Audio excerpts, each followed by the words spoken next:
The meeting to order. Let's start with the Pledge of Allegiance. I pledge allegiance to the flag of the United States of America and to the republic for which it stands, one nation, under God, indivisible, with liberty and justice for all.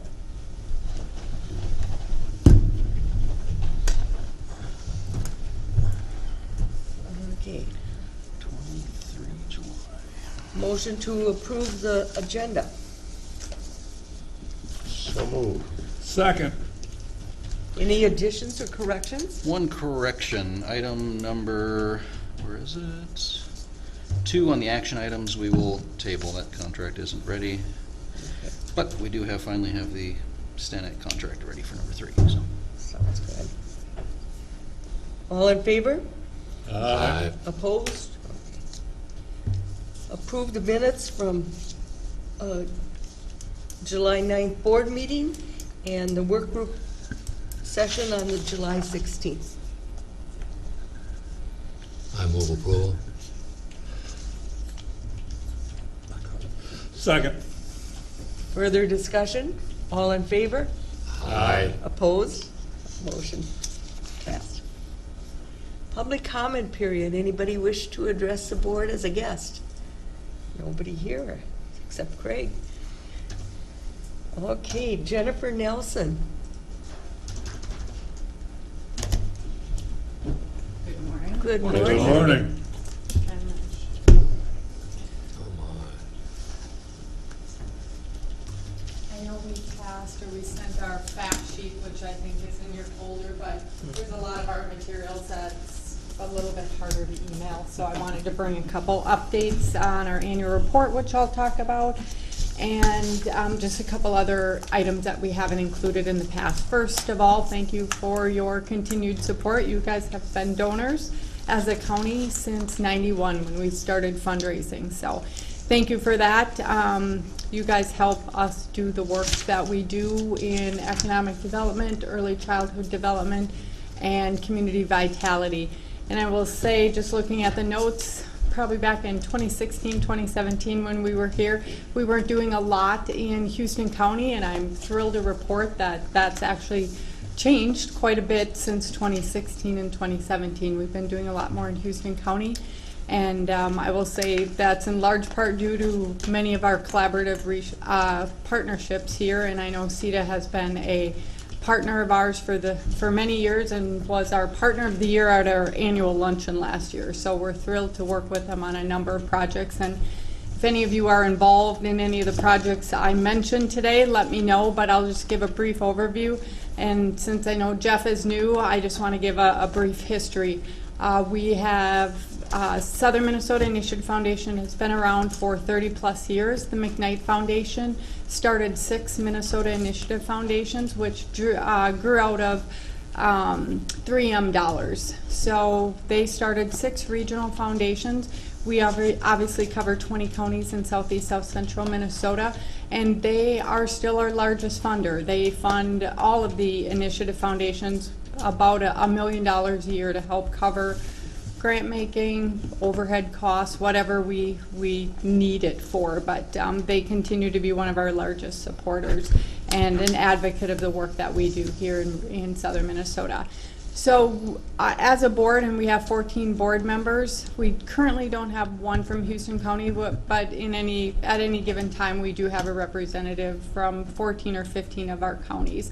And I know in the past we've had a couple. Mimi Carlson has been on our board, as well as Marilyn Franken-Bear has been on our board as well. So we'll continue to look, and I know there were a couple other options in this last round that we were looking at too, but our board really delves into that. They don't let the staff do that. So anyways, I'm always putting names forth of people who I think would be a good fit for our board. So we are a regional foundation. We cover 3 areas: community vitality, economic development, and early childhood development. Each year we invest about $5 million back into the region. And if I drill that down just over the last few years, or each year we put $5 million, but in the last few years in Houston County, we probably put about $160,000 to $170,000 back in to the community. And that's the fact sheet that was sent ahead For every dollar that we raise, we invest $12 back into this county, and every county is a little different. But those dollars are leverage dollars, so that can be McKnight dollars that are included in that. That can be deed dollars that we get for programming, Blue Cross Blue Shield.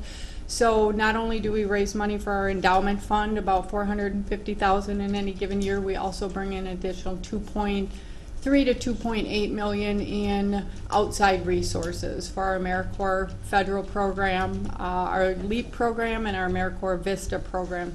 We bring in dollars as well as SBA dollars to help support our economic development work.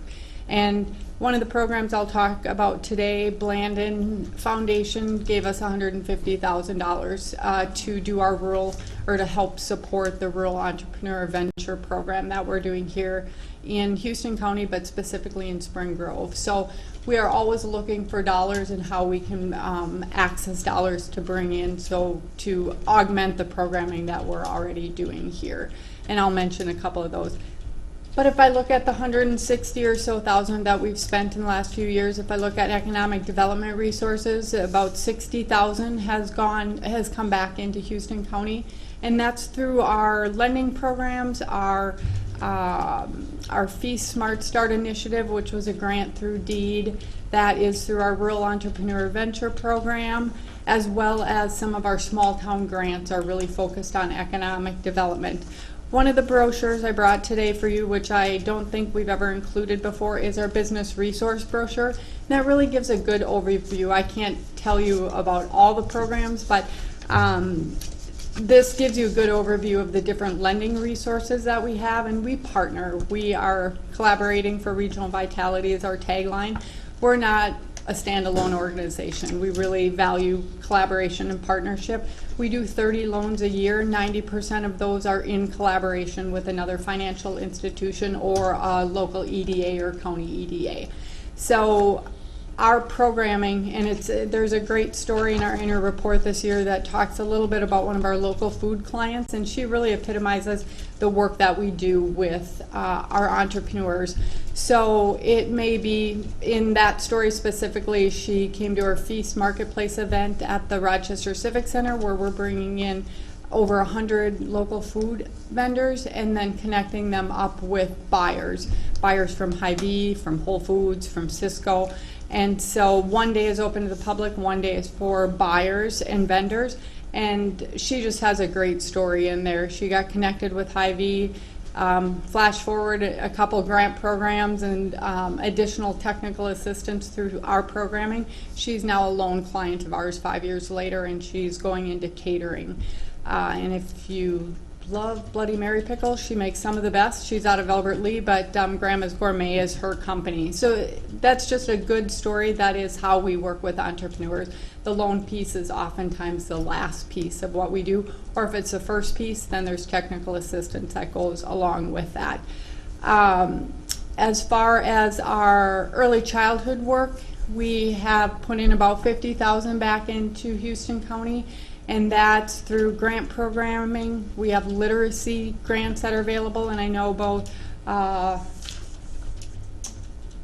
two of the schools just recently received some books. I have too much information. That's part of the problem. And I only have 5 minutes, so I don't want to go. I'm already over that, right? La Crescent, Hoka, and then Spring Grove Public Schools both received books this year through our literacy grant program. We had 49 organizations that received books. We donated over 140,000 books back into the 20-county area. And that's, there again, in collaboration. Capstone Publishing and Abdo Publishing out of Mankato supports that program. Early childhood is an area that we continue to increase the resources that we're bringing to the region. Child care shortage, I know, has been an economic development driver, or impacting our economic development work as well. And so there again, we've gone to the state and asked for additional dollars to help support the child care shortage. So we did receive a $150,000 grant, and we are currently working in 5 communities on the early child care shortage. We had over 50 applications. We could only choose 5 to work with. We'll work with additional communities going forward. We will be in the process of applying for additional dollars from DEED to support our programming in that area. We also received an allocation from the Department of Human Services to do our quality child care provider training, which is a program that we initially funded with a One Big Thing grant many years ago. That's a $100,000 grant, and from that's grown. We've had over 700 licensed child care providers that have been trained through that program throughout our 20 counties, and we'll continue to provide that training to our licensed child care providers. We also have an early child care conference that we do each year. The first year we hosted 5 years ago, we had 300. This last year we had almost 500 attend. We also added a new conscious discipline training, and I know looking at the registration, we have a number from Houston County. It was a 2-part series. We had 300 licensed child care providers about a month ago, and now this Wednesday and Thursday we have an additional 200 licensed child care providers from our area that are taking part in that conscious discipline training, which is, we charge them very little, $25 to attend that, and so we're really covering the cost of that training. The orange brochure gives you a little bit more information on all of the early childhood programs that we have in the area. And our last area, Community Vitality, there's a great story in our annual report there again about Preston Community Foundation, but that really epitomizes what we're looking for. We're helping our communities build resources so they have ready-made grant dollars. Houston, the city of Houston is one of our newest community foundations, and so we work with their boards. We help support their planned giving. We help them with a website, their marketing material, to help them build resources for their community. We don't charge them. We know that we need another grant maker in the area, and so they often can fund things that we are not funding. I just want to highlight a couple projects that we've done. I know one of the recent ones went to the City of La Crescent for a $10,000 grant that is supporting branding efforts and helping them to kind of look forward and what their future economic development needs will be. And so that's a pretty new grant that went out at the end of last year. I know one that just got some press, no, I'm not finding it, some press this last week is, not finding it. What was it? It was the Driftless Grown. I saw. There must have been some local press about that, but there again, that was about an $18,000 grant that went to the Houston County Economic Development Authority to help support a new initiative with farmers. Does anybody have any questions? I went over a lot.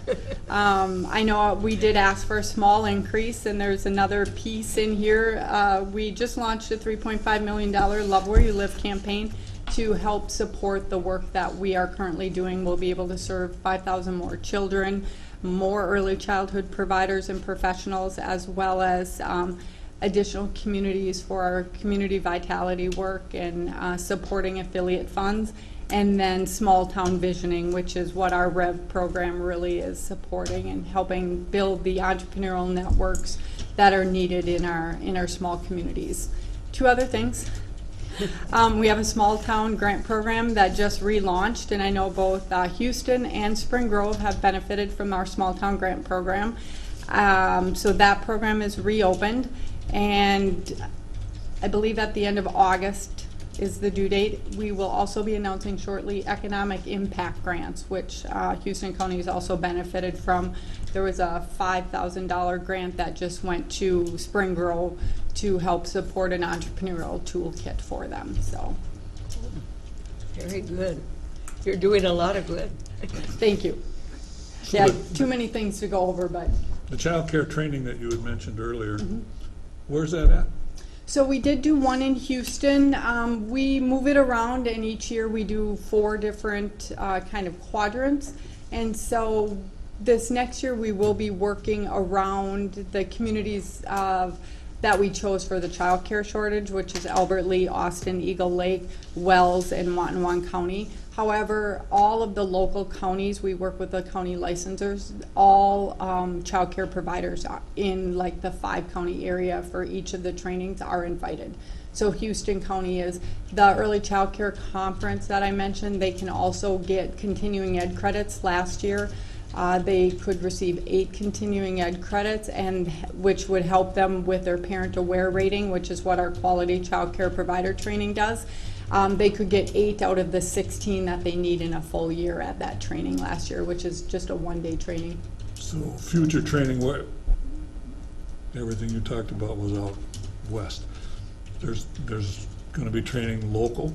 There will be, we just haven't announced for 2020 where they'll be. I think we only have one more listed this year, and I don't have those dates Right. in front of me, but I know But we've it's done it fairly in close, so it'd be Winona. relatively simple to get to. Yes, yeah. Okay.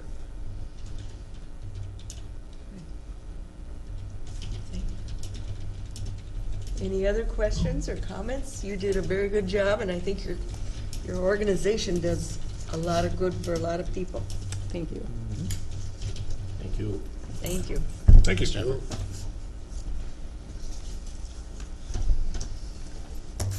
All right.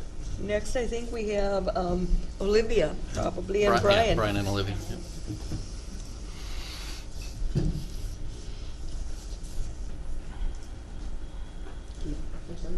Okay.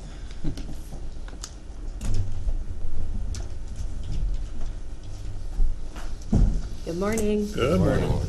I do have to mention before, one of the emails had transposed the A and the I in your name, Brian, so you'd have a lot more credibility if you went by Brain. Want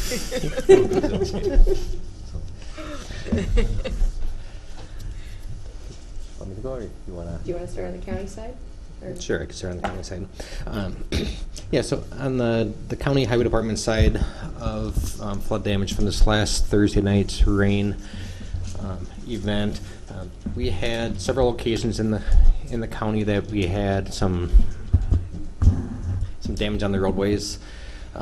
We had 3 roadways or 2 roadways, 3 locations that we had damage that I feel we will qualify for state disaster funds. I have 2 additional locations that have a high enough threshold that I think could potentially be eligible for coverage from some state disaster funds. Although there's sites that we were previously doing work on, we didn't have the vegetation up fully on those sites. Usually in the past, they were denied on those type of sites for repairs, but I'm gonna ask HSCM about that when I talk to them. I have a phone call into them right now already to ask to see if we can get those two sites covered. And then we have several other locations that we had a couple hours work here or there trying to do repairs. Those sites are gonna be too small in the individual threshold to qualify for any state disaster problem or money for the problems that we have out there. Total cost, I'm looking at someplace between $250,000 to $350,000 worth of damage on the county system that I think we'll be eligible for repairs, for state disaster money on those repairs. The other 2 additional sites, if we were going to be able to get money on that might add another $50,000 to $100,000. So we do have a fairly substantial dollar amount. The largest site takes up a good chunk of that change, which is County 21, just east of Mount Prairie. That roadway will be shut down over this past weekend. We have staff out there today kind of building a bypass, widening the shoulder on the one side of the roadway. Plan on opening up later today to 1 lane of traffic, get traffic through until we can get contracts in place and all the permits in place. At that point, we'll need to shut it down again to do the repair work. So what I'm going to need from, or what I'm going to request from the board is that our normal process to do repairs to follow the state statute, we need to go out and we need to advertise for bid, advertise for three weeks in the paper, online, have 10 days after that, and then we open bids, get the contracts in place. It'll be a month and a half, 2 months before we get a contractor out there to start work if we go the normal process. Statute does allow the board to declare an emergency, and through other statutes we can bypass the normal process and we can shorten it through whatever process the county wants. We can go out there and do quotes. What I would like to do is, I guess we have 3 options. We can bid it out through a normal process, which will take I'd say a month and a half before we get someone out there to do work. We can quote stuff out where we get the plans out to contractors, give them 3 to 5 days, get stuff back, have the board approve it next week, or if the board approve, or in 2 weeks, or if the 3 board. weeks. 3 weeks, okay. 3 weeks. 3 weeks out to the next board The meeting. 5th Tuesday this month. Okay, so it'll be 3 weeks out unless the board approved today to get quotes and then, proceed with the work prior to getting complete authorization from the board. We can get quotes back, 3 to 5 days if the board does this expedited process. Or the third option is that every spring we go through equipment rental rates and material stockpile prices. So we have cost from suppliers, from the contractors on what it will take. We have estimates of number of hours it'll take to do the repairs. We know ballpark cost, what that'll be going that route.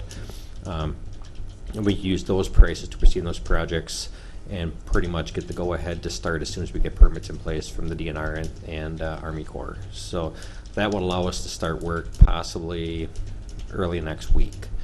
So that's the quickest process, but it doesn't open up the option to new contractors coming in to provide prices to us.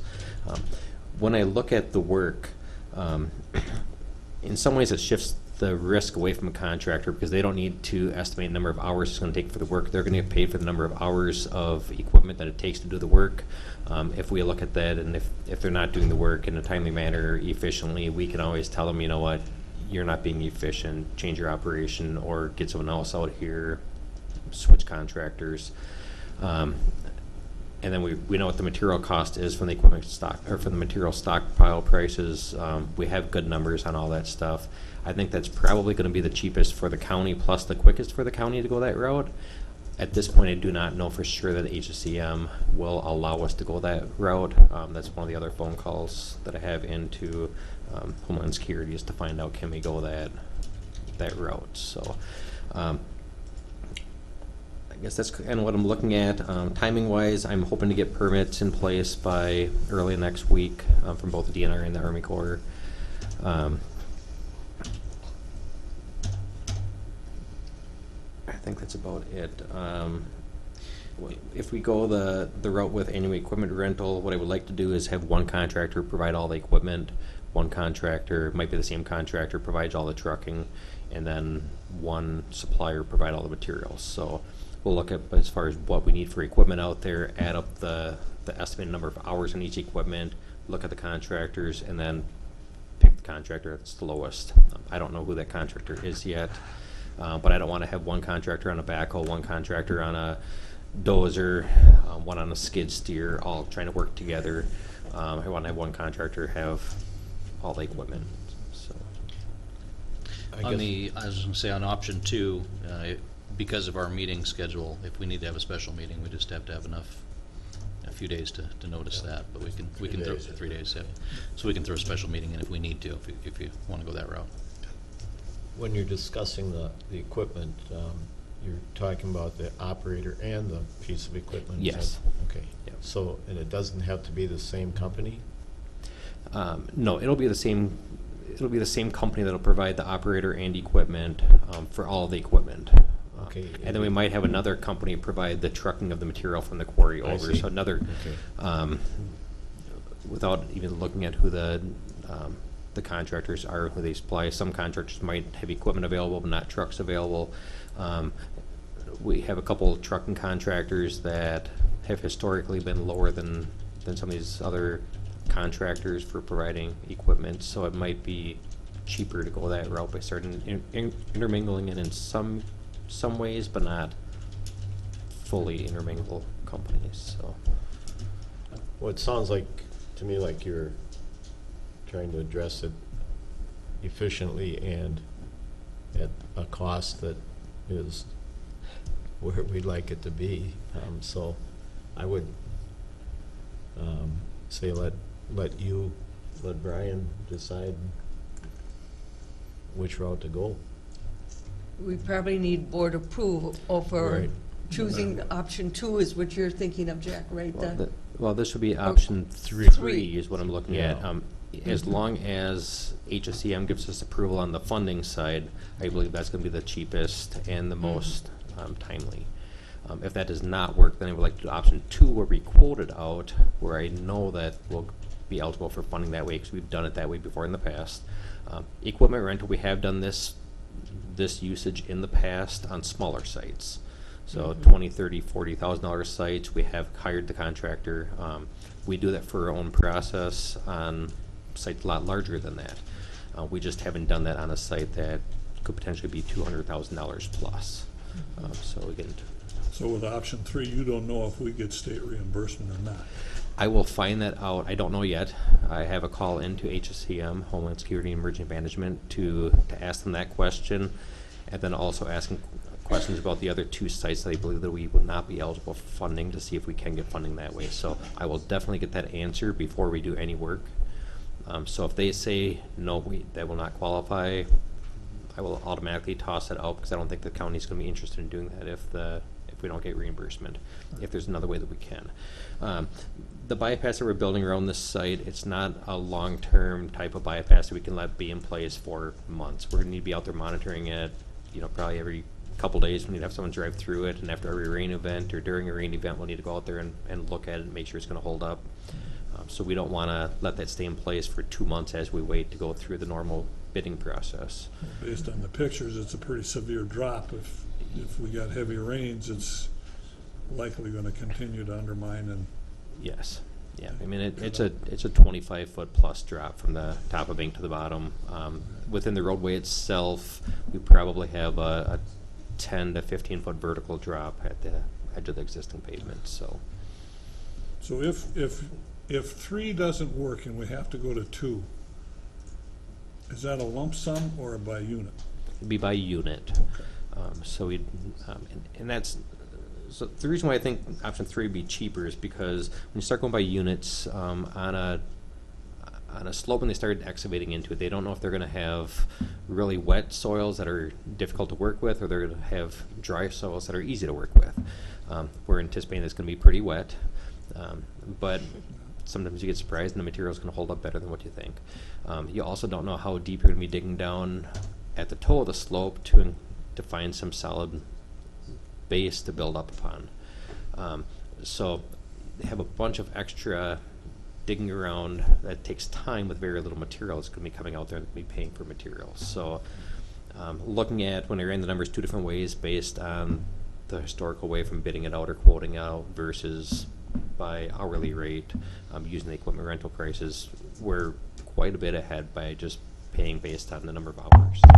But the state would be okay with them. If 3 doesn't work, they are okay with 2. They are definitely okay with 2 based on past experience. And they have done the option 3 during past emergency work. Immediately after that flood, when we have road damage that we need to get out there immediately under emergency conditions, they've had no problems with number 3. Number 3 is just, on this big of a site, no longer necessarily an emergency, but still a high priority to get that road open back up to 2 lanes. I don't know what the state's going to do that way yet. Well, a good case could be made that it would avoid an emergency. Right. We have the emergency of, impacts to traffic, and then we also have, we have an obligation to protect against farther damage. We need to protect our infrastructure. So the more that you let this stay open, the more that you're opening up that failure site to grow. Right. And increase the costs. So that's one of the arguments going to make with them, is that this is the quickest, this is the cheapest, and it's going to prevent things from increasing costs as we wait. So Historically, I find if you make a good enough argument to HSCM, they're pretty flexible. They'll usually figure out a way to work with it. yeah, and usually what they say is, go by what the county usually does with this type of damage. If it was county local money only, don't look at what's happening on the state side or the federal side. What would we do to make the repair? And on a site like this, if it was adjacent to the roadway, no traffic impacts, we would probably use equipment rental rates, work alongside us and get it done that way rather than bidding it out. So. Brian, as worded, the resolution you proposed, that would allow for either option 2 or 3, correct? Yes. So if we could have request the board to approve that resolution today, you'd have time to talk talk, find out what the best option is, and then we can put in place, if we need to have if we need to go to option 2, we can set up a special meeting to approve the contract in the future. Yep, yeah, we could. Otherwise, the other thing that we've done in some past contracts that the board would give approval to sign the contracts and proceed, and then just come back and notify the board afterwards. You know, that option's out there, Yeah. whichever the board would prefer. I mean, what we're really talking about, I mentioned 3 sites. The one site, we plan on doing the work ourselves with our own forces. One of the sites is another, it's a bigger site, about 300 feet long, that we're going to try to do everything from the top side of the road. A lot of labor hours, very little material, so that site, we want to go that option 3 site on that. It's probably a $40,000 fix on that site. Where is that at? That's on County 21 as well. Okay. That's on the farther to the east. And then this one bigger site is really the one site that kind of which is the best way to go.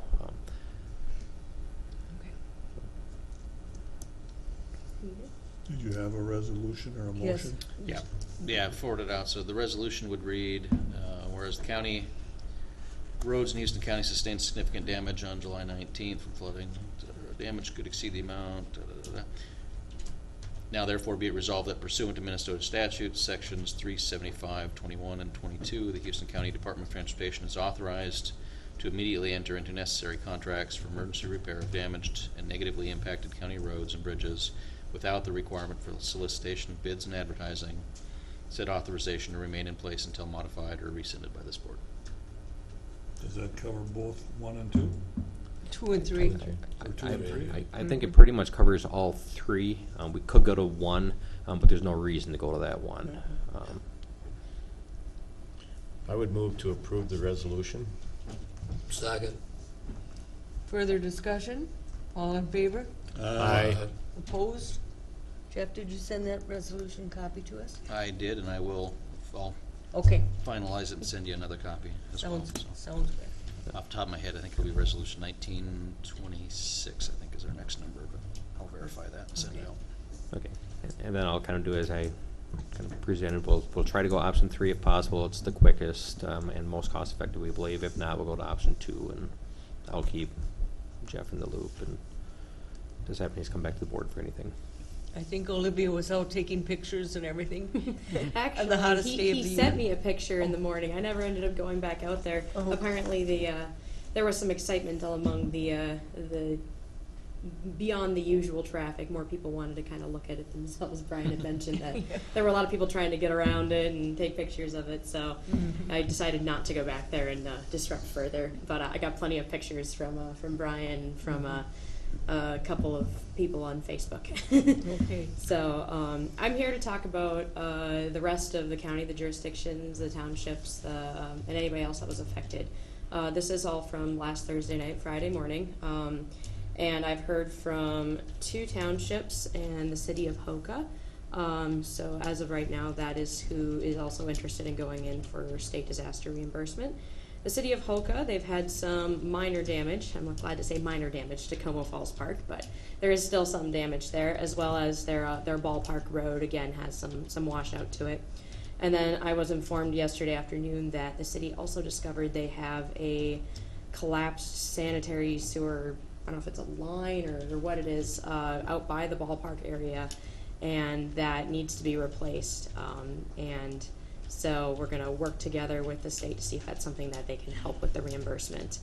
And this is one of the reasons they think that water has been getting into the septic system and then causing it to overload the last couple of years with the rain events they've been having. So hopefully we can fix it or replace it and stop that water from getting in and depleting their systems faster. So those 3, the city of Hoka is looking at $32,000 to $47,000 in damage, depending on what they need to do with the sanitary system. La Crescent Township has 2 roads that were kind of affected, and they would like to go in on. I'm assuming it's just, he mentioned you just need some gravel for it, so probably just some minor washouts. And those are Skunk Hollow and Burns Valley Road.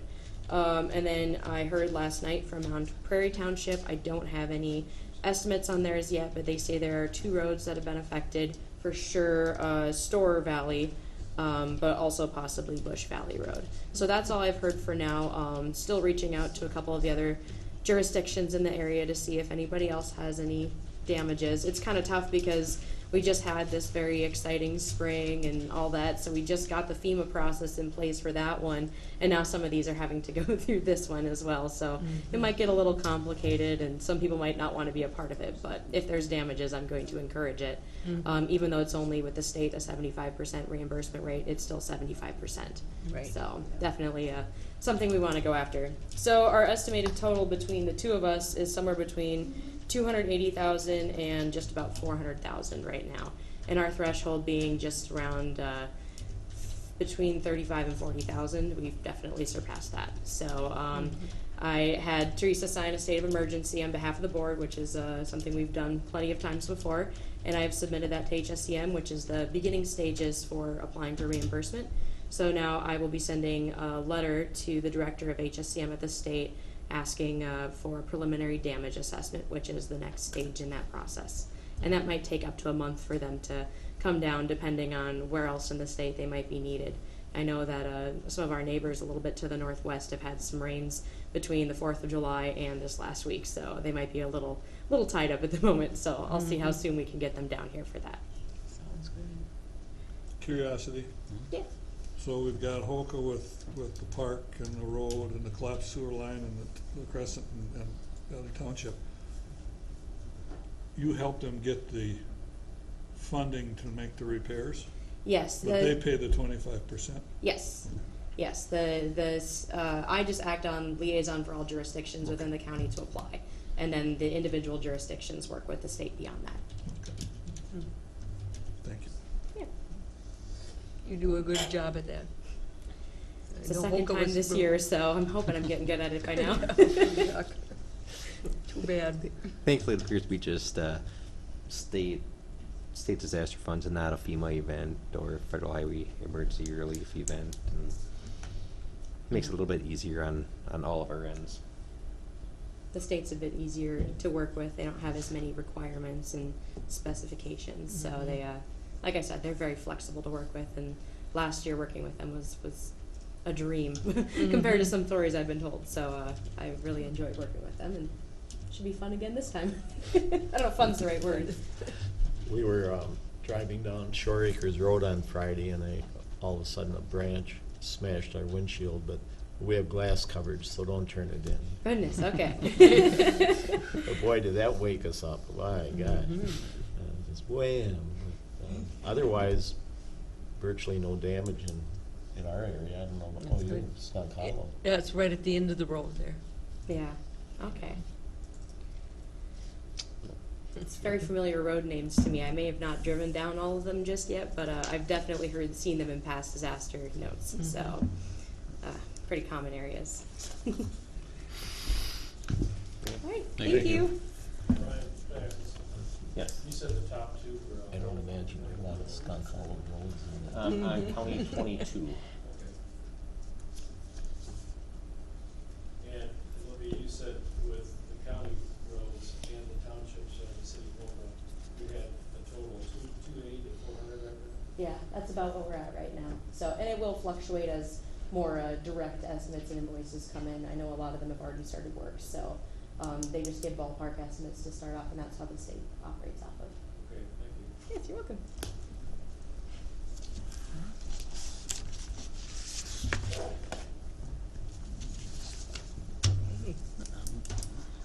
Very short consent agenda today.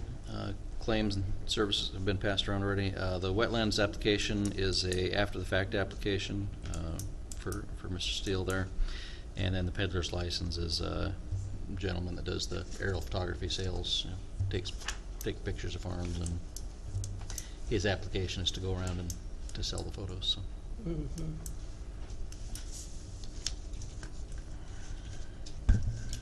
I would move to approve the consent agenda. Second. Further discussion? All in favor? Aye. Opposed? Motion passed. Action items, I believe Amelia's on for a Yep. few of these right here. Couple Update things on- first. So any interim permit? Morning. Morning. All right, so to begin with, I was just going to give you a quick update on where we are with Mr. Soini. Most of what I included in the board packet was just kind of to refresh your memory, but it was an overflowing manure pit that we received a duty officer report on last fall. I worked with him through the fall and most of the winter, and we didn't really get anywhere. So then this spring we had a public hearing to look at his conditional use permit for the site, and then we probably had justification where we maybe could have terminated it, but the board wanted us to look at the less restrictive option, which was modifying the permit.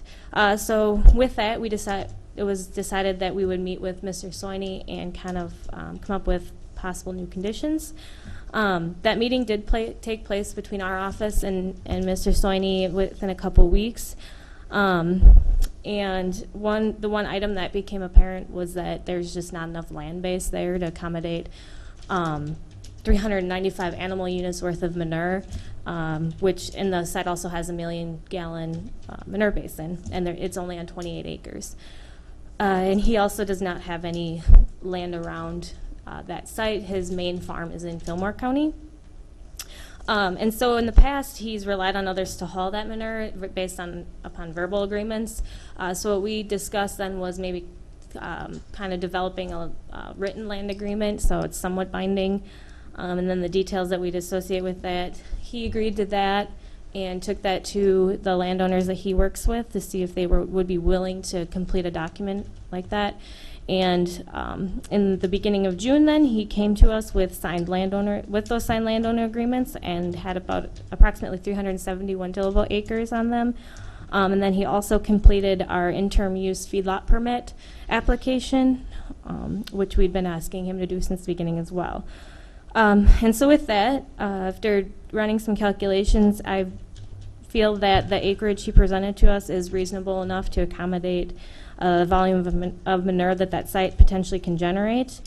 And then we issued an interim permit for him a couple weeks ago, and that basically just includes basic manure management practices. And it just gives us a little bit of oversight for a couple years. So I should note that presently he has moved all the cattle off of there, so it is empty. Although there's still, last time I was out there still is a little bit of manure left in the pit. And so moving forward then, I guess like I said, we were asked to develop workable conditions with Mr. Soini as far as modifying his conditional use permit. And the only condition that we are bringing forth at this point is that written agreements for land application of manure will be filed with the county by December 31st for the upcoming calendar year. And so I guess we'll see if you guys have any additional concerns. We'd like to hear them. Otherwise, we'll move forward in that process and maybe at the next board meeting bring that officially to the table then. Is there any issue with the prior spreading as far as creek-wise and whatnot, or is that resolved? That was treated as a separate issue, and because it was other producers, and so we worked with them then working to correct that process.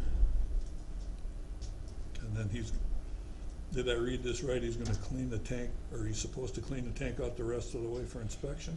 There is statute that says he has to have that cleaned out within a year after removing animals from the feedlot. And then we also put in the permit that he has to, before he can have animals again on site, that he has to do a few different things for us. One being having the pit cleaned out so that it can be rated by an engineer as to whether it's usable. There was a number of things. Clean it out, get it inspected, put up fence, Yeah. get a level marker. Yeah, and a lot of those are based on feedlot statute that he wasn't complying with, so. So the idea is just to bring them to compliance. Yeah. As well as having enough acreage. Yeah. And he's okay with all of that? Like I said, he already turned in the landowner agreements, and then we've discussed all of those. I mean, it's in statute, so as far as like the fencing and Whether things he's like okay or that. not doesn't It matter. doesn't, yeah. I don't know that that matters if he's okay or not with it, so. But like I said, But he's the aware of all condition. these things. Yep. And the condition is gonna be something like, it's on his county conditional use permit, so it'll be passed down to, or if he does decide to sell at some point, it will continue on with that site, which is good, being it does have limited land base there, so. So right now, this is basically for our understanding of what's happened, and you will still be bringing us the Yep, permit itself. yep, so that just kinda had been a while, so we wanted Since to we've kinda had give an you an update. update on where we were at with that. Yep. Good. So moving forward then, I do apologize, the 319, there's still some work to be done on that grant, so hopefully we will have that for the next board meeting. But then finally, the last thing I'm looking for is approval on our contract with Stantec Consulting Services. They are the company we've decided to go with on our Japanese hops project down along the Root River. I guess I've been here a few times to discuss that, so I won't go into all the details. But Stantec is the company that Fillmore County has worked with too. And so Tess and Sam have kind of worked through that contract. And this is the document they came up with. So. If that's approved, Amelia, does that take place this year?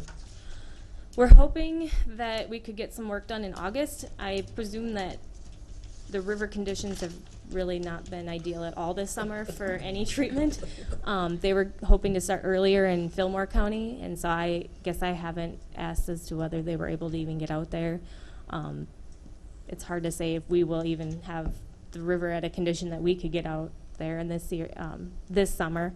If not, hopefully all the funds can be rolled over into next year and we can get a running start at it then, assuming that we have ideal conditions then. So when they do this, assuming it's approved,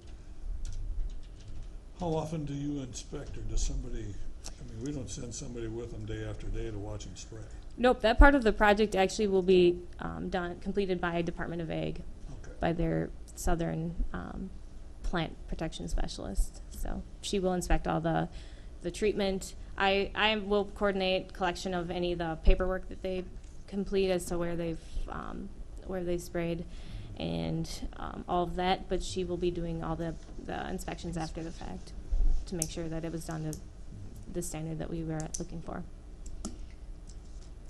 How far back from the bank does the spray go? I didn't see that. Right now, if we were just to go out, since it's public water, we can go as far as the high water line, which is probably what you're looking, if you go down there now, is what you're looking at.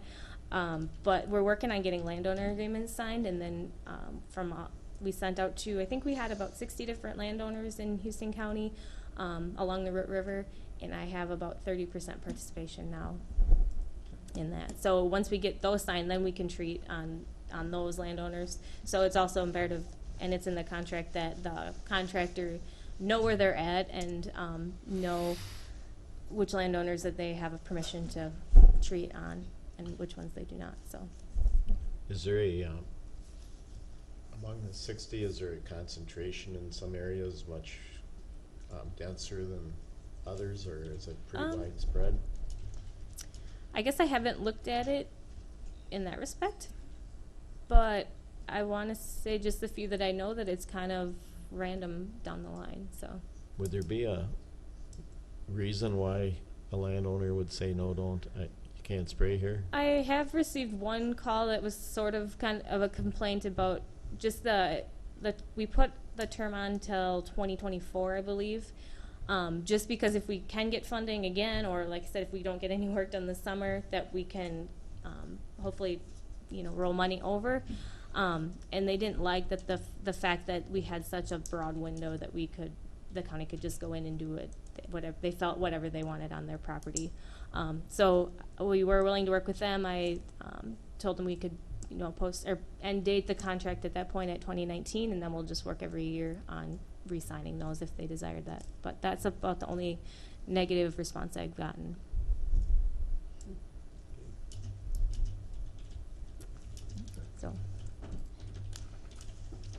So you need a motion on that, Uh, don't you, to approve the contract? Correct. So Standing. moved. Second. Further discussion? All in favor? Aye. Opposed?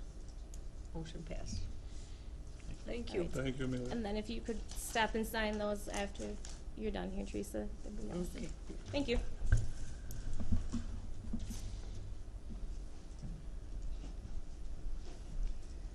All right. Okay, Cindy, or? Okay. I think she'll be back. Yep.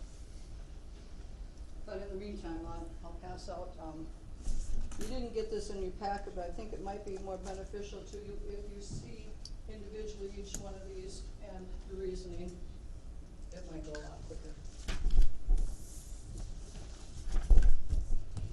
These don't have to be approved separately, they're, it's I a, don't know how we generally do it. I think we probably just, if you have questions over them, you can answer them and do it how you feel.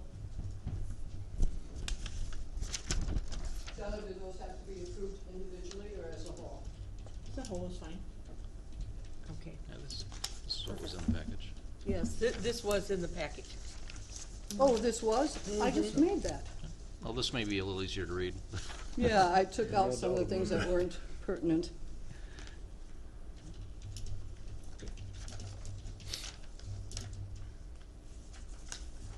So just a curiosity question. Yes. When I read down the line, go down quarter of the way on the front side, and I look at the Johnsons. Yes. There's a special ag application not processed. There's I can explain two that. parcels that are the same, or two applications that are the same parcel. No, it's 107, 117, 177. Okay, my eyes. No, Yeah. that one It was is confusing when I was doing them too.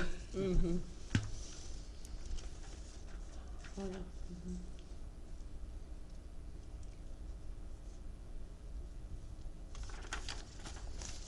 These are all the ones that you had talked about earlier in the year as far as the, A lot of them, yes, we did talk about. There were a couple that have come in since. Is this a one-year abatement? Yes, Yeah, yes, okay. yes. And some of them are like that Dagnon, 5,000, that's quite a bit of an abatement. Is that based on their assessed value, or? Yes. Well, yes, that's based on the assessed value. If you look at these, a lot of them are repetitive homestead errors and coding errors. As I was talking to Bob earlier today, when you're working with two systems like we have been, and hopefully we'll be done with that within a year, you have to remember to put all of these changes in so many places that, and we have, I don't want to put this on a new staff because my staff is wonderful, but they're not as experienced with doing this, that I think that the first year round, they learned a lot on you know, making sure we double check everything. So with working with two systems, do you have to enter the information in both systems, or just A lot of the new- times, yes. What we have to do right now is we enter things into our Vanguard certified if there's a change. Which or is the new system. Yeah, Vanguard's the new system, but there's two working programs out of that. The certified, which is 2020 taxes, and then the working, which is the 2021 taxes. And then we also have to put them in the old Avenue tax system and code it. And it does get to be a lot of duplication, and it is very easy to, especially if you get interrupted, that you think, okay, I've done that, and not always. So, So does this money come out of the general fund? Yes. The 52,000. Well, that's the amount of the abatement, Abatements. yeah, and then, some of them have already, paid their taxes, so yeah. there's differences, there's some, you know, I think I have to go through everything and, you know, compute it on the tax system and stuff, and then, I haven't really had a chance to really go through it all with fine tooth comb, but you know, that some of them already paid their taxes and some were just, or some haven't paid for the second half. So it'll just, you know, Reduce that amount. right, reduce the amount that they owe. On the second half. The net effect is a reduction in general fund revenue. No, And that, No? it's a reduction in all the taxing districts. Oh, that's right. parcel schools and, Schools, county, township. schools, counties, cities. Oh, this isn't just county. This is the total. Then you gotta break it out as far as school, Yeah. city, So the- special. Yeah, so the abatement number listed for each person is their impact on it, and then, as you said, In yeah. total, in totality as far as, okay. Exactly. Between the three So- entities. So then that gets. So did we catch split back up. these, or were they all reported to us by the people on here? I would say the majority were reported to us when, unfortunately, when tax statements arrived is when most of these were reported. When people looked at last year's taxes and this year's taxes and what, had they been noticed last November, this, of course, would have been corrected before the tax statements went out this spring. But So the people themselves called in with concerns. Majority, Majority. mm-hmm. Okay, I just have a question on number 20. Kevin Olerud. Number, yes? 3 parcels, how many places does he live in? Oh, well, you know, when you have agricultural land, you can live on your farm, but you can have extended ag properties up to, that get that classification, up to $1.9 million worth of land. So that's why we have to be very, And all very. counted as homestead? Yes. Yeah, and that's part of what, when we link them, if it's not linked correctly, then these errors show, and, I mean, it's pretty complex. Okay. What were some of those for Kevin? We're learning a lot about this too, Why aren't we? you did prior to maybe, and that's maybe where they got the. Carol? Kevin? What, in this $52,000, what's approximately the county's portion? I mean, is the county 40% of the overall tax bite, or? That's probably a good. Good job. So about 40%, you said? They're all different because of, It's as good a guess as any. yeah, that's Well, true. You know, when we allocate, tax forfeited property, 40% goes to the county, 40 to the township, and 20 to the school, so. Oh, okay. kind of use that as a measure. Okay. We can give you a report when it's all calculated too. That'd be good, Just see how close that 40% is. since we're learning a lot about all this too. So we need a motion to approve the abatements. So moved. Second. Any further questions? All in favor? Aye. Opposed? Motion passed. Thank you for coming and talking to us about it. We're learning a lot. Thank you. Thanks. Oh, you know, I can just, This first one on the list Yeah, you can have- called me about 6 times over the years. And I said, it's gonna be taken care of. And it finally it is.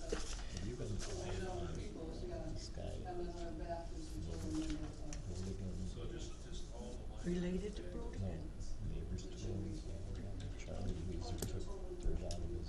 Oh, no, I haven't heard about that. They should call me, because I'm good at following up on those. Hmm.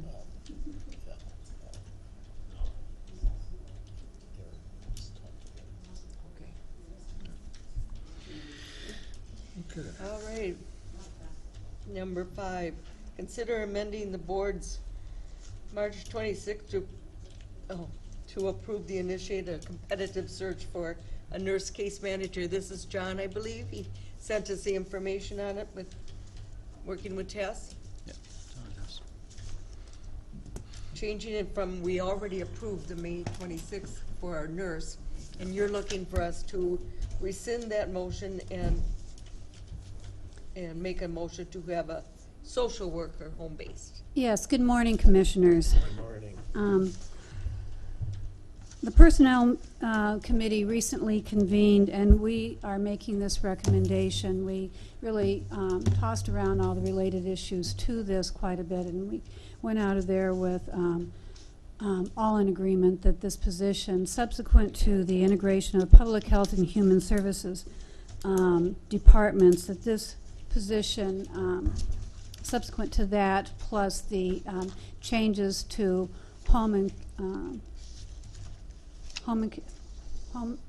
care, thank you. Subsequent to home care, that this position has changed substantially over the last several months, that it's now should be social work case manager rather than a nurse case manager. And John probably should talk more in detail, or could talk more in detail about the kind of work that this case manager does. I think, as Tess mentioned, subsequent to the county exiting the home care business, the nurses that were involved in skilled nursing at the time were also and continued to be involved in case management for certain waiver types of programs like elderly waiver and alternative care. So they continued to do that case management, and when we integrated the two departments, we integrated the waiver work that was being done by our social workers with other waiver programs. That home and community services team or unit, they do essentially the same work, and the nurses involved in that work don't really do any skilled nursing anymore. Now, a nurse would be an eligible applicant for that type of work, but it wouldn't be required to be a nurse. And it would get the reimbursement as a nurse. Correct. I'm sorry, say that again. Our waiver programs and reimbursements are through the human services, not the public health. Is that correct? I mean, I would have to look at that, but I think perhaps the elderly waiver and alternative care programs are reimbursed through public health. I don't know the exact answer to that question. This position will be a merit position. As such, Merit has their posted list of qualifications, which includes degrees in social work, psychology, and and related fields. So Merit's the one that would determine whether or not the individual's field of study, along with their experience to date, meets their qualifications for the register. So yes, maybe a nurse would be qualified, or maybe I can't say that they always would be, depending upon their background and experience. and we still have 5 nurses in public health. Correct. Correct. Do the nursing. The family care side of our operation with WIC, our family home visiting program, immunizations, those types of things, we have 3 public health nurses that are doing that work, and then we still have some nurses who are participating in the home and community services unit. They're what we reference as staff nurses, so they don't have the public health certification. Correct. At this time. So either position is a C41, so they both pay the same? You can answer that if you'd like. Commissioner, you are correct. They're both classified as C41 under our comp-worth analysis and classification that we submit to the state of Minnesota. However, the nurses are on one pay scale, the social workers are on a different pay scale. Okay. There was several years ago, I believe right prior to my arrival here, so that's been quite a few years ago, there was a market adjustment for RNs. You may recall about 10 to 15 years ago, the market for RNs was very tight. It continues to be tight for public health nurses, and it continues to be tight for counties in particular, because the market right now is is a pretty hot market for nurses in the medical, various medical areas. Out of curiosity, if they're paid on a different scale, which scale is higher? Nurses. Nurses are higher. Yes, this would be a cost reduction. I didn't put the numbers on the agenda, but I have those I could share with you. Just asking. I did research this, and I contacted John about this, because I too had questions about whether we needed to replace Nurse Bauer with another nurse, but after you explained it to me, it made sense, and I think Fred and Eric, I talked to Eric too about it, and Yeah, he said that's he correct. understood, you know, he had the same questions I did initially. and this represents, excuse me, the conclusion that we reached at our meeting with Tess and John. It's been about a week ago. Maybe it was last Friday. Don't remember. I think it was A last week week. ago It was last Tuesday. week It was sometime. after the, That's right, it was After after the work board session. meeting. That's right. after the board Seems meeting. like a month ago. It's been a long week. How This my does not time's affect any existing employees, so we're No. looking for a new employee. This and- is a vacancy, Okay. so. So we're looking for a motion to, well, we probably need two, one to rescind the May 26th.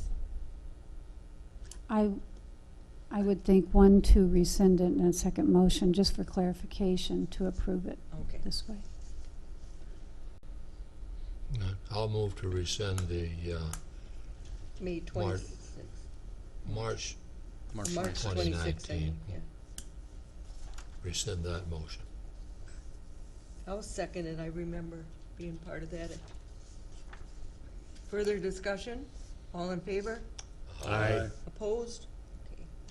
Now we need a motion to initiate a competitive search for an agency social work home-based services. So moved. Second. Further discussion? All in favor? Aye. Opposed? Motion passed. Thank you. Thank you. Thank you. Thank you for taking time to explain it all to me, too. I know we're a service agency, the county is, so want to make sure we're doing the right service. Except he keeps bringing up that our county's getting older. No, not my section. Maybe. No, I have a lot of young families. Time flies when you're having fun. Thank you, John, and Tess. Okay, discussion, is that it for that one? Yeah. Yep. Discussion items, administrator updates. Just real quick, I was out Thursday, Friday to the Minnesota Administrator Association, MACA group, had a technical day. Had some very good discussions. Some was on resolving conflict, some was on board participation, and whether or not they had kind of a discussion. Some boards are set up with salary-based only, some are based with per diem, mileage structures and things. So there was some discussion on the pros and cons of both of those two options, and that's something for a work group session down the road but was addressed based on some issues that other counties had, specifically with a commissioner who was double dipping and billing the county per diem and the board he was representing for per diem, so.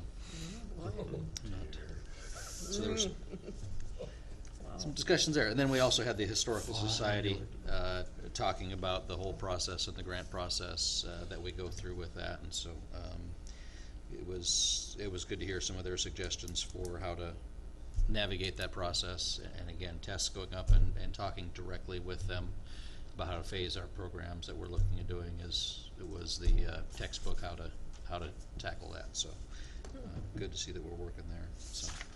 So overall, good session, and of course the chance to meet with the other administrators is always helpful to have that networking opportunity. So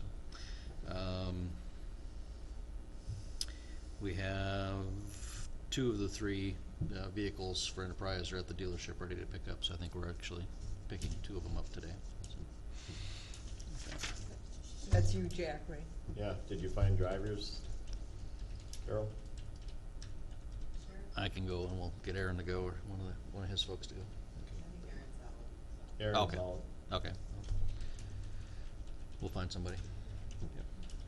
So, that's all I have today. Oh, and then it was suggested that our 30th July work group session, that we cancel that one. That was my suggestion, but I'm open to meet if the rest of the board wants to, but we would have 2 work sessions in a row before our next meeting, and I thought maybe we'll skip the 5th Tuesday of July. And I'll be in Milwaukee on the 30th, so. Well, that'll work for you then, too. Okay. So we'll cancel that meeting then. Yep. Okay. Commissioner reports. Can I ask Jeff a question or two first? Yep, absolutely. And I think this is more for board information, but we haven't got the lease, the rental agreement for the parking lot back yet from Rogish's attorney. Right. But he had asked that we try and get something resolved by the 1st of August. Mm-hmm. So we aren't gonna have a meeting between now and the 1st of August. Do we wanna have a motion to approve the transfer and the agreement with him as far as the properties, or can we wait until the August meeting and put him off again? I think we should move forward, personally. So the motion to approve the property transfer was dependent on having a lease, signed lease, the conditional use permit updated, which it sounds like with some additional changes happened last night at the Caledonia council meeting, and the environmental study. And I have just received the phase 1 full report back from Brian, and I'll forward that out to everybody. Generally speaking, no expected issues from the environmental perspective. So really, I think now just getting the lease in place is the last thing to go forward. Based on the threshold, if you want me to sign the lease agreement, or if you want me to bring that back to the board, I don't think it needs to come back to the board for finalization. So I think we can just go ahead and finalize the lease, and then press forward with the land purchase transfer. But the transfer can't take place until the board approves that, so that won't be until the August meeting then?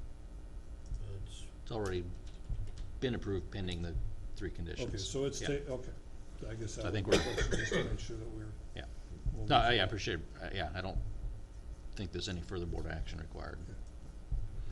Do we have to make a motion authorizing you to sign the lease agreement? Or not the lease agreement, but, yeah, Yeah. the lease agreement. It's not on the Let's, agenda. let's, Okay. All right. It's not on the agenda, so. I think we already have that on record to approve Jeff's signing it, don't we? Is it? Okay. Yeah, it's probably. Making sure. Okay. it's, I'll double check, but, yeah. Okay.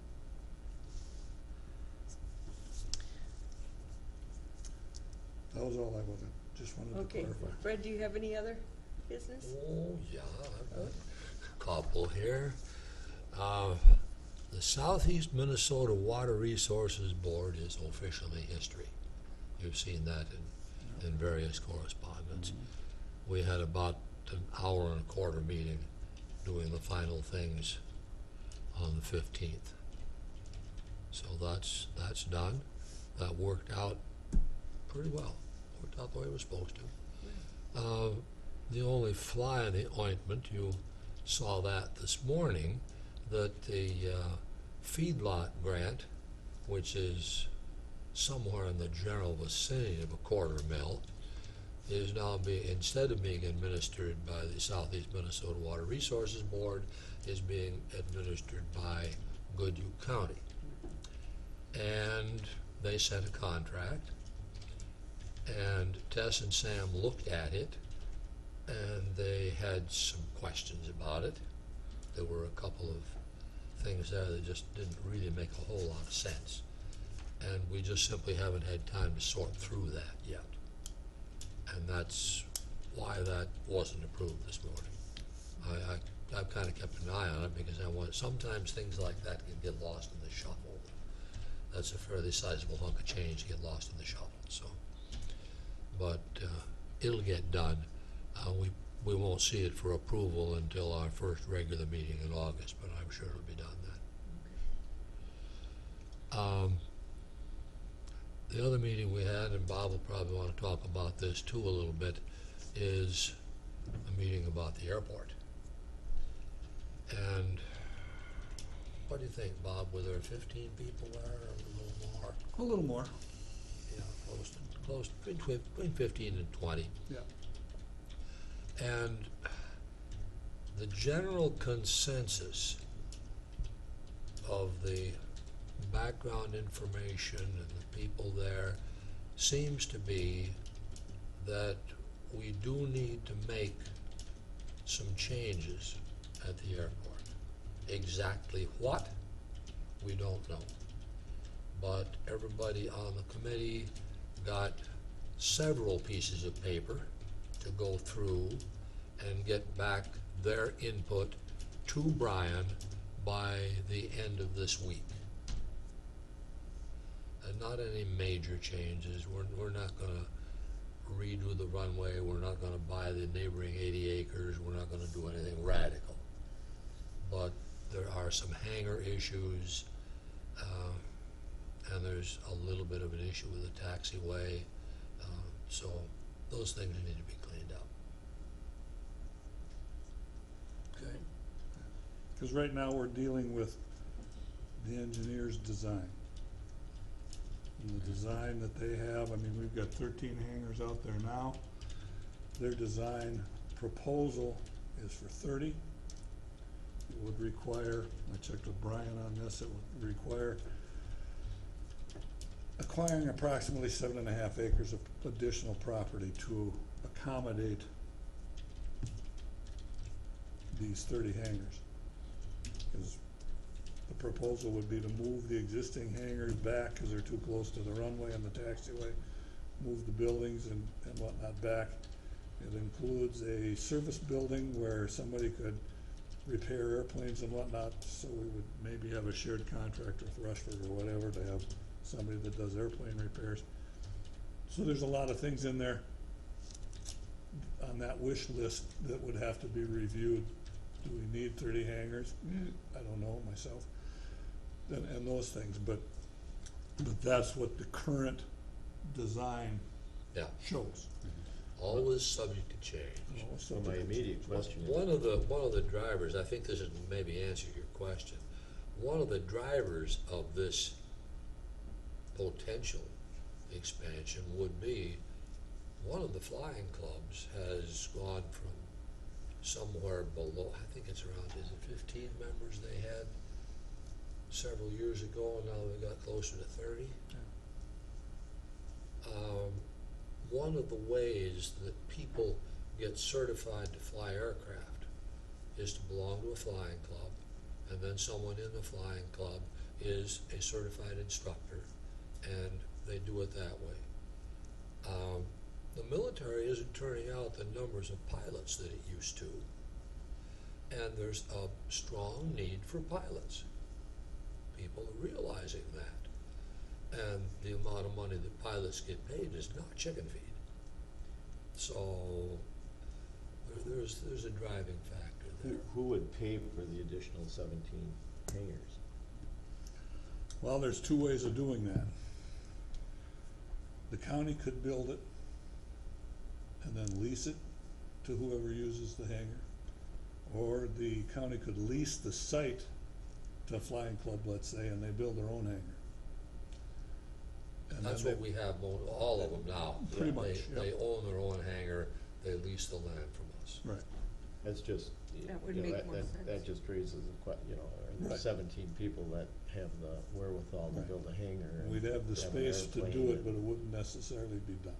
Yeah, They're just a proposal for, because it's a lot different Makes to have your pilot license and rent a plane for the weekend or however that occurs. However it works. Yeah, a lot different than the only building a thing I'm hangar told and is that building an airplane.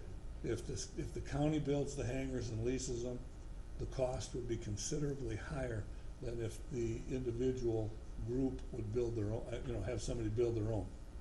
because the contracts would be different, I mean, the building requirements, I mean, you have a certain requirement, but the quality, you know, it would be less expensive to do it that way. So I would anticipate in most cases, we'd have people building their own. That would make more sense for Right. us too. But this also Yes. provides a tarmac area where people, when they come to visit with their planes, can tie their planes down legitimately. They're not in the air right away. So right now, when they tie their planes down, they're actually impeding on the air surface area that they're not supposed to be in. So this would move it back so that we're not conflicting with the airspace requirements. The specs were okay when the airport was built. Yeah. But the FAA has changed its mind on certain things, and that's one of the things they changed their mind on. And the other thing I'm gonna mention as far as the airport, and this wasn't in the meeting per se, is a courtesy vehicle from that perspective. And I checked with Sheila this morning at our finance meeting, and she gets a call about once a week, or their office gets a call about once a week from people that were looking to see if there's a courtesy car to use. There's been situations that people come in for business, and a little while ago, there was a guy that came in and did an inspection of the post office. No vehicle. He had somebody, was able to get somebody to bring him in the one day, got somebody from Elsie's to bring him back out. The next day, he had to walk into town to do his inspection, and then was able to wrangle a ride to get back out to the airport. So there's a business application for somebody doing an inspection. And she said we get calls from people that, you know, Snowpack and Mike and whatnot doing that. We get calls from people that are just flying in and wanna come into town to have breakfast, going back out. People that they're coming in and they wanna go fishing. Is there a car I can use to get to the creek to go fishing and then bring it back? So there's a multitude of reasons that people are looking to use the cars. The insurance on a vehicle like that would run for $1 million liability plus non-insured motorist, and, you know, the basics would be $400 or $500, maybe $600. A year? Is $1 million coverage enough? Because I was told now that the state has a $1.5 to $2 million cap on certain situations, so it might be something that would have to go to a $2 million liability coverage. So I'm still bringing this forward because I still think it would behoove the airport usage if we had a courtesy car. I thought, Weren't we gonna talk to, oh, sorry. no, I just thought recently we had heard it didn't work well at other small airports. Was I imagining that, or did that come up at the work session? Or? To the best of my knowledge, the ones that have them, it works all right. It does, okay. I know Rushford has one, and they aren't too fussy about the car that they provide. Initially, it was a pickup that was missing a door. That was a courtesy car, now they got a 75 something or other, a big sled. But you know, we did talk about working with the city because then we They would. don't want anything to do with it. Why not? It's all benefit to the city of They Caledonia. don't want anything to do with it. I didn't ask the council, this is just Adam, the administrator, who doesn't want anything to do with it. I don't know, it just seems to me, a couple of them present a problem, but if Snowpack's had somebody coming to see them, I would just assume Snowpack would go out and pick them up. Go get them and bring them back in. Same thing. Yeah, and that's conceivably what they do, but they call and ask if there's a courtesy car. Beforehand. So there's a fairly substantial request for it. How much legitimacy there, I mean, they're all legitimate. I mean, if somebody wants to come and visit their mother in the nursing home and then go back out there, that was one other thing that she had mentioned, people coming to visit family. But it's just something I want to keep on the table from that regard. Okay. No, we'll find a way to do it. The holdup has been MCIT doesn't cover that, but we'll re-engage with them and we'll Well, look at some I'm other gonna options. check with a Maybe few we- insurance agents and see what, And then policy would that may be cost. the way to do it, is just a separate policy Right. from MCIT. and I don't know if this is a permanent thing, I'm thinking it might be a trial thing to just try for a year and see how much usage there is and does it warrant having a vehicle. If we can keep one of our old vehicles that we're getting rid of for that purpose, it doesn't have to be a thing of beauty from what I'm told, it's just gotta be functional. Would you have an old car, Jeff? I do. I had an old pickup a few years ago. Does it have a door? Jack remembers that. Yes, I do. Yeah. Too bad I let that go with it. Well, I wouldn't ride in it. But I'm just talking like an old squad car or something. Yep. Yeah. Just might go a little fast. Yeah. We've had races out One issue that some of the airports talk about is people that, don't talk about this. One issue that some people have talked about is that people that take the car, drive into town 2 miles, drive back out again, and they don't put gas back in it, so they get hooked a little bit on the gas. Because sometimes they have to put in a little gas by the county. So this would be a no charge. It's a no charge deal, just a courtesy vehicle Just courtesy. with the You're supposed to do the gentleman's gas. agreement that you put the gas back in, not to use the car. Standard been that way at airports for years and years and years, and once in a while somebody misbehaves, but Just leaving that on by the and table. large they work out well, and business people that are coming to town, they're going to come here anyway. But the casual flyers that are looking to fly around and go grab lunch somewhere, and are just trying to put hours on their airplanes, they'll plan where they go based on where they have courtesy cars, where they can get a meal, that kind of thing. So those folks would be swayed and bring in some more traffic if that was out there. So, that's all I'm, from the airport point of view. I'm Turn it back done. to you. Okay. So you're up. I'm up.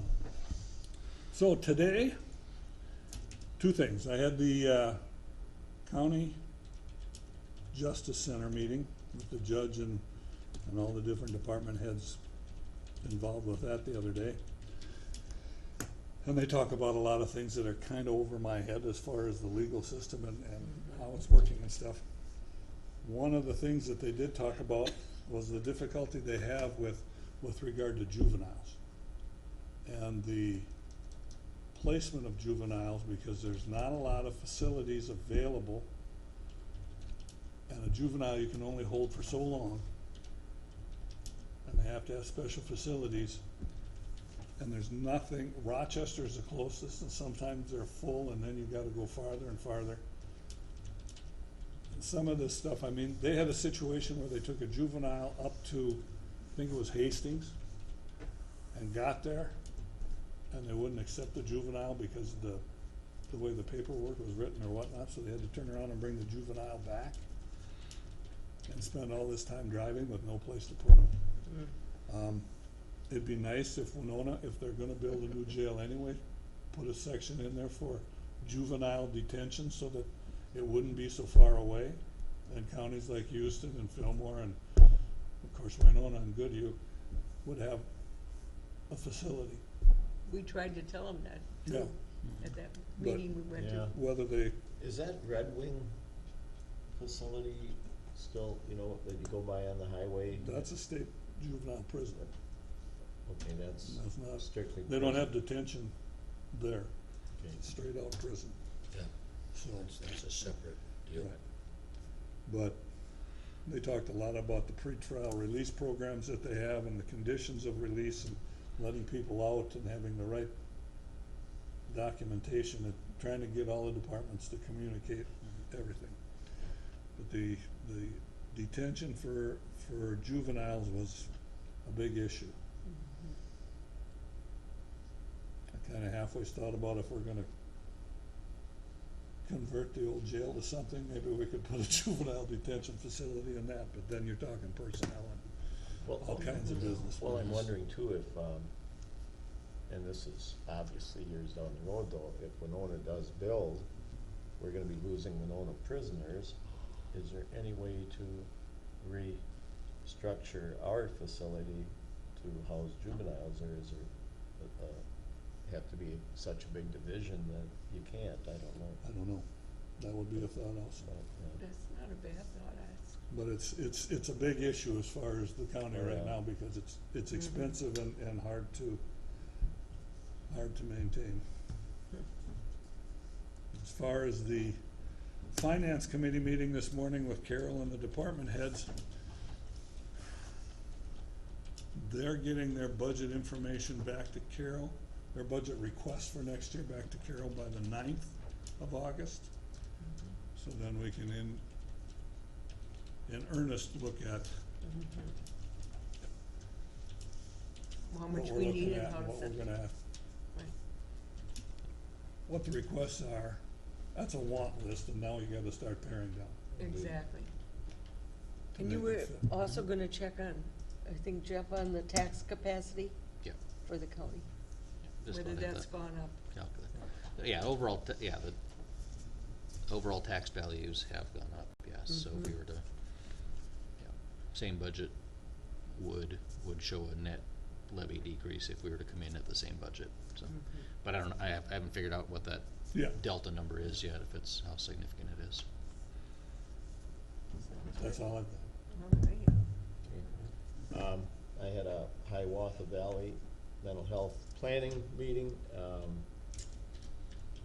discussed, Hiawatha Valley owns 4 residents in, Winona, which doesn't affect us, but they're looking at upgrading those or making long-needed repairs, but also discussed the fact that, still trying to keep an eye on where the progress is here in Caledonia. So I said I would stop and check on that, which I'll do today. Other than that, that's all I've got. That's good. I met with Olivia, as you already heard. I went to the La Crescent City Council meeting this last evening, and I was just curious if they were still understanding our situation with their sidewalks and their bike lanes. They did talk about it, but they were agreeing with the county engineer. So that was good to hear, and where wasn't a big discussion about it. I don't think that's what they really wanted, but they're going along with it. So that's a good thing, and that's all I had. I've got one thing that I forgot, I'm sorry. Eric and I, as Personnel Committee, met with Tess and John and Jeff last week after this meeting, and after the work group session, and talked about the various ramifications, some of which we realized at the time and some of which we didn't realize at the time, of the elimination of the home health aid program. And that's the reason that you saw one action item from Human Services. I can't find it now. But you saw, the number 5. Originally, there had been 2 action items proposed there, and we did not reach an agreement on the second one. So that's why that wasn't there. John has collected a bunch of the history on that, on the decision that when they got out of the home health care program and some of those documents. So we've been able to recreate some of that, and I'll package that up and send it to the board members for information's sake. Good. Yeah. I have one question. On August the 8th, MCIT has a meeting in St. Paul. It's a training meeting. Yes, August 8th is the commissioner class, yes. Yep. I don't think anybody else is going to that but me. I plan on attending with you, yeah. Right. But I'm not signed up. Am I Okay. still able to get signed up? Yes, so I was looking for confirmation of who was going, so you are planning to attend? I'm planning on attending. Okay. Tentatively, I am, but I'm just not sure yet. Okay. I So think I have put me one down for with a Saturday. question Is mark, that- and I'll okay. let you know. Is that a new No, it's been sent out several times. This is- No, that's on a new commissioner meeting only, though. Well, it's geared towards new commissioners, but Okay. it's open to all commissioners. Okay. Open meeting law is one of the big yeah, I topics saw on it. I saw that. Pull up and look at what else is on the agenda for it, but it's the follow-up to the spring, they do the springtime Yeah. Commissioner 101. This is kind of the Commissioner 102. Okay, So, great. You don't sign me up for that, or do I get I a will, second? yep, I'll get you registered, and Question, Mark, is it soon enough to know by the end of the week? I think so, I'll double check. I'll send you, It's not an overnight thing, is it? no, No, no, I didn't one think day. And I'll check with Commissioner Johnson if he's gonna attend or not. Okay. Closing public comment. I would make a motion to adjourn. Going once, going twice. Second. All in favor? All right. Aye.